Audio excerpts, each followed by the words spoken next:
నమస్తే, welcome to Telugu రాజ్యం. ప్రస్తుతం మనతో పాటు ఉన్నారు ఉమ్మడి ఆంధ్రప్రదేశ్ మాజీ హోంమంత్రి డాక్టర్ మహేశ్వర్ రెడ్డి గారు ఉన్నారు. నమస్కారం సార్. నమస్కారం. ఏపీ మాజీ సీఎం ప్రతిపక్ష నేత జగన్మోహన్ రెడ్డి గారు మళ్ళీ అమరావతి మీద చేసిన వ్యాఖ్యలు ఇప్పుడు రాజకీయ పరంగా తీవ్ర చర్చనీయాంశమైన పరిస్థితి.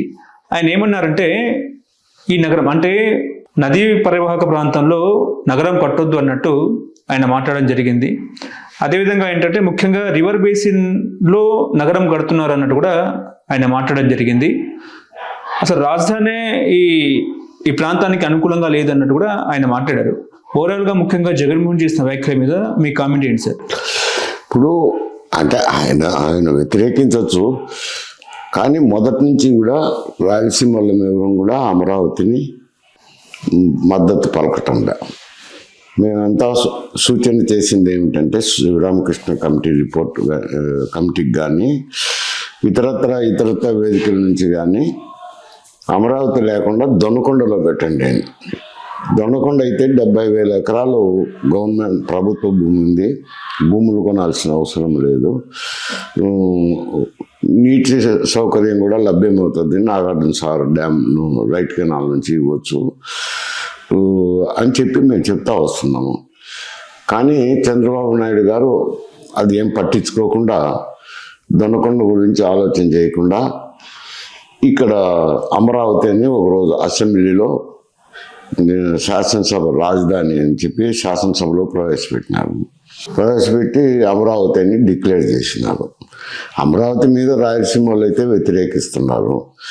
ఈవెన్ నార్త్ కోస్టల్ ఆంధ్ర వాళ్ళు కూడా అంత ఫేవరబుల్గా లేరు.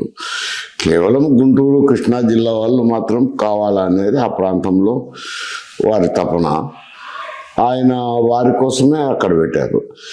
శ్రీరామకృష్ణ కమిటీ రిపోర్ట్లో కూడా ఏం రాసినారంటే, ఈ ప్రాంతము రాజధాని నిర్మాణానికి అనుకూలమైన ప్రాంతం కాదు, వరదలు ఇవన్నీ వస్తుంటాయి కాబట్టి అనుకూలమైన ప్రాంతం కాదని చెప్పి ఆయన చెప్పాడు. వేరే చోట ఎక్కడైనా కానీ ప్రభుత్వ భూమి ఉన్న చోట పెట్టుకోండి అని చెప్పినాడు. అవన్నీ బేఖాతరు చేసి ఆయన అమరావతిలో పెట్టి కొంత డబ్బులు అయితే వెచ్చించినాడు. మొదటి టర్మ్లో అమరావతి క్యాపిటల్ పెట్టినప్పుడు కొంత వెచ్చించడం జరిగింది.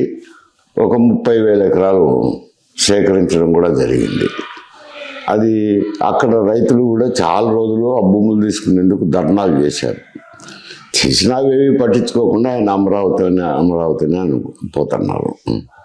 అంటే అమరావతి అనేది నది గర్భంలో లేదు, బేసిన్లో ఉంది, దానికి పర్యావరణం కూడా అవసరం లేదన్నట్టు కూడా మాట్లాడుతున్నారు.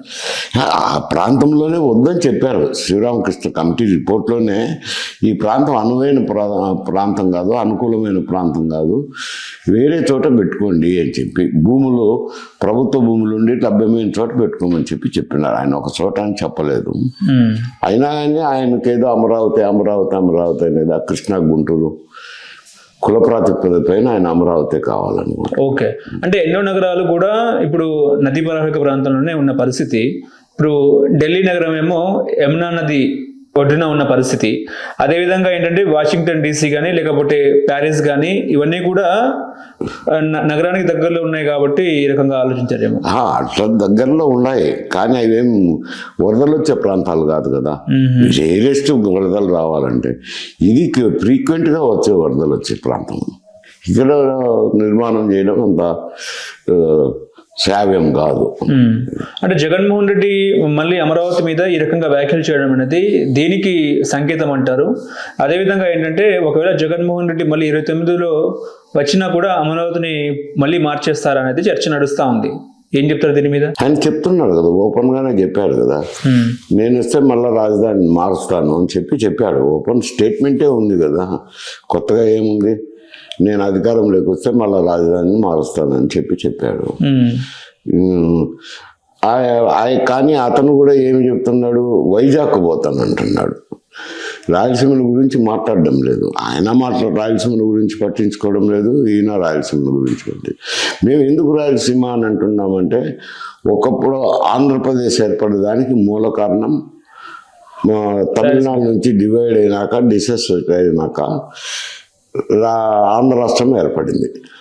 ఆంధ్ర రాష్ట్రానికి రాజధాని కర్నూలు ప్రాంతం. అప్పుడు కొంత బిల్డింగులు కూడా తయారైనాయి. ఇప్పుడు కర్నూలు మెడికల్ కాలేజ్ హాస్పిటల్ అయితేనేమి, సెక్రటరీ కాలేజ్ బిల్డింగ్ అయితేనేమి, ఇవన్నీ లైబ్రరీ బిల్డింగ్ అయితేనేమి, ఇవన్నీ నిర్మాణం చేశారు అప్పుడు. లైబ్రరీ బిల్డింగ్ అయితే సెక్రటరేటు, అసెంబ్లీ నడిచేదానికి, కాలేజీ బిల్డింగ్ అయితే కనుక సెక్రటరేట్ కోసము ఇవన్నీ పెట్టినారు. అవి ఆంధ్రప్రదేశ్ ఏర్పడిన తర్వాత కర్నూలు నుంచి రాజధాని హైదరాబాద్కు వచ్చేసినారు. సరే, అది వేరు సమస్య. ఆంధ్రప్రదేశ్ మళ్ళీ డివైడ్ అయినప్పుడు న్యాయంగా అక్కడ రావాల్సిందే కదా. అక్కడ కాకపోతే దొనకొండ చూపించాము. ఎందుకంటే ఇటీవల కాలంలో నగరాభివృద్ధి అనేది వస్తుంది. ఎక్కడ కూడా వచ్చినప్పుడు నగరాభివృద్ధి అంటే కనుక భూములు ఉన్నాయి, ప్రభుత్వ భూములు ఉన్నాయి, ఇక్కడ పెట్టండి బాగుంటుంది అని చెప్పి అక్కడ పెట్టింటే ఈ తగాదా వచ్చిండదు. అందరికి అనుకూలమైన ప్రాంతము. నార్త్ కోస్టల్ ఆంధ్ర వాళ్ళు కూడా వ్యతిరేకించలేదు. కానీ ఆయనకు పట్టుదలగా కృష్ణా గుంటూరులోనే ఉండాలని ఆయన చేస్తున్నాడు. ఈయన ఏదో వైజాగ్ అని ఈయన అంటున్నాడు. ఓకే, అయినా కూడా ఆయన విజయవాడ అదేవిధంగా గుంటూరు ఆ మధ్య ఉన్న ప్రాంతంలో కూడా రాజధానికి అనువైన ప్రదేశం కాదా అన్నట్టు మాట్లాడుతున్నారు.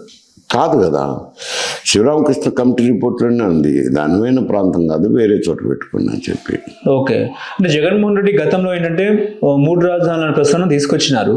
ఇప్పుడు అంతకుముందు ఆయన ఏమన్నారంటే మద్దతు ఇచ్చారు, అమరావతికి మద్దతు ఇచ్చారు. ఆ తర్వాత 3 రాజధానుల తర్వాత ప్రజలకి నుంచి వ్యతిరేకత రావడం వల్ల ఇప్పుడు రాజధాని అన్నట్టు కూడా సజ్జల ద్వారా చెప్పించారని చెప్పడం జరిగింది. మళ్ళీ ఆయన వ్యతిరేకిస్తున్నారు, అమరావతి వద్దు అన్నట్టు కూడా. ఇదంతా కూడా దీనికి సూచిక అనేది చర్చ. సూచిక ఏముంది, ఆయనకు ఇంట్రెస్ట్ వైజాగ్లో భూములు ఉన్నాయి కదా ఆయనకు, అందుకని వైజాగ్ పోవాలని ఆయన ఇంట్రెస్ట్. ఈయన అమరావతికి రావాలనేది ఈయన ఇంట్రెస్ట్. అది రాయలసీమలకైతే హ్యాపీగా లేరు. ఇన్వెస్టర్లను భయపెట్టేందుకే జగన్మోహన్ రెడ్డి ఈ రకంగా మాట్లాడారనేది కూడా ఒక చర్చ నడుస్తూ ఉంది. ఇన్వెస్టర్స్ ఏముందిలే కానీ అది వాళ్ళు ఏమిటి భయపడతారు, ఎందుకు భయపడతారు? అది ఊరికేదో బూచి చూపిస్తాంటారు. కానీ వైసీపీలో జగన్మోహన్ రెడ్డి మాటకి సజ్జల మాటకి కూడా చాలా తేడా ఉన్న పరిస్థితి. ఇప్పుడు జగన్మోహన్ రెడ్డి ఒకలా మాట్లాడుతున్నారు, సజ్జల గారు ఇంకోలా మాట్లాడుతూ ఉన్నారు. నిన్న సజ్జల గారు మాట్లాడుతూ మేము అమరావతిని ఏనాడు కూడా వ్యతిరేకించలేదు, స్వాగతించామన్నట్టు కూడా సజ్జల మాట్లాడారు. అదేవిధంగా సెప్టెంబర్లో ఏమన్నారంటే, పోయిన ఏడాది సెప్టెంబర్లో మేము వస్తే కనుక అమరావతి రాజధాని అంటూ కూడా ఆయన మాట్లాడారు. ఇప్పుడు మళ్ళీ కూడా జగన్మోహన్ రెడ్డి వేరేలా మాట్లాడుతూ ఉన్నారు. అంటే ఆ రోజుల్లో పార్టీ లైన్ బట్టి ఆయన ఏమి లేదు కాబట్టి ఆ విషయాలు చర్చించుండొచ్చు. ఇప్పుడు పార్టీ లైన్ తీసుకున్నాక రామకృష్ణారెడ్డి ఏమి వ్యతిరేకించాలండి. అది ప్రెసిడెంట్ చెప్పిన ప్రకారమే పోతారు. దాంట్లో ఉండే అభిప్రాయాలు అనే దానికి లేదు. ఓకే, ఇప్పుడు ఒక రాజధానిని పూర్తి చేయాలంటే దాదాపుగా 2 లక్షల కోట్లు అవసరమా అనేది చర్చ నడుస్తూ ఉంది. సో దీనికి ఏమని చెప్తారు మీరు? 2 లక్షల కోట్లు అనేది అది టూ మచ్ ఎక్స్పెండిచర్. అవసరం లేదు 2 లక్షల కోట్లు. ఏం కడతారు? బిల్డింగ్లు, సెక్రటరీ బిల్డింగ్ ఒకటి, అసెంబ్లీ బిల్డింగ్ ఒకటి, హైకోర్టు ఒకటి, అంతే కదా, 3 కదా. ఏదన్నా ఎంప్లాయీస్కు కాలనీస్ కడతారు, 1-2 కాలనీస్. అంతకంటే మించి ఏం అవసరం లేదు. ప్రభుత్వం నిర్మాణం చేసేది, మిగతాటన్నీ ప్రైవేట్ ఇన్వెస్ట్మెంట్లు. అదే హైదరాబాద్ చూసుకుంటే కూడా అంతే కదా జరిగింది. అక్కడైతే ప్రభుత్వం ఉంది, మిగతాదంతా డెవలప్మెంట్ అంతా ప్రైవేట్ ఇన్వెస్ట్మెంట్స్ ఉంటాయి. అంటే మరి హైదరాబాద్లో మళ్ళీ అమరావతి తీర్చిదిద్దమే చంద్రబాబు కళ అనుకోవచ్చు కదా.